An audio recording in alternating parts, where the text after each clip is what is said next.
রাত 11:30টার পরই কলকাতার রাস্তায় আর বাসের দেখা পাওয়া যেত না। এতদিন 10টা পার করলেই কমতে থাকতো বাসের সংখ্যা। আর এতে সবথেকে মুশকিলে পড়তেন নাইট শিফটে কাজ করা কর্মীরা, যারা রাত করে অফিস থেকে বাড়ি ফিরতেন। তাদের জন্য বাড়ি ফেরা মুশকিল হয়ে উঠত। আর সেই সময় একমাত্র ভরসা থাকতো অ্যাপ ক্যাব বা বাইক। আর এগুলির যা ভাড়া, তাতে 3-4 গুণ অতিরিক্ত টাকা গুনতে হতো যাত্রীদের।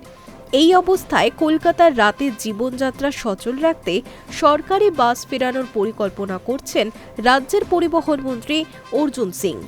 নাইট বাস সার্ভিস ফিরিয়ে আনতে সারা রাত চলবে বাস। মুম্বাইয়ের মতো কলকাতাতেও যাতে সারা দিন জেগে থাকে, সেই রকমও পরিকল্পনা করছে রাজ্য সরকার, জানিয়েছেন পরিবহন দপ্তরের আধিকারিকেরা। এটি হলে কলকাতায় নাইট শিফট কর্মীদের সংখ্যা বাড়বে। ফলে দিনভর চলতে থাকলে সচল থাকবে সিটি অফ জয়ের অর্থনীতিও। এতে লাভবান হবেন তথ্য প্রযুক্তি সেক্টর, স্বাস্থ্য পরিষেবা প্রদানের ক্ষেত্রের সঙ্গে যুক্ত কর্মীরা। আগের সরকারের আমলে যাত্রীদের সুবিধার্থে নাইট বাস সার্ভিস চালু করা হয়েছিল। 2018 4 সেপ্টেম্বর কলকাতার রাস্তায় নাইট বাস সার্ভিস চালু হয়েছিল।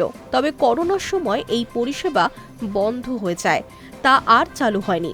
এরপর 2025-এ ফের 20টি রুটে নাইট বাস সার্ভিস ফেরানো হয়। সেই মতো চলছিল তারা। প্রত্যেকটি রুটে একটি বা দুটি করে বাস চালানো হচ্ছিল। তবে শেষ বাস মিলত রাত 12টা পর্যন্তই।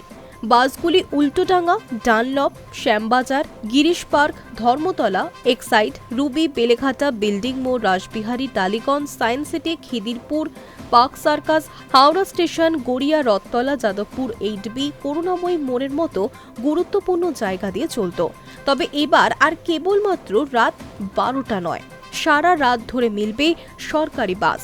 এমনই পরিকল্পনা রাজ্য সরকারের। রাতের বাস পরিষেবা ফিরিয়ে আনতে বিনিয়োগ কমিটিও গড়া হয়েছে, তা ইতিমধ্যেই কাজ শুরু করে দিয়েছে বলে জানিয়েছেন পরিবহন মন্ত্রী। High news network.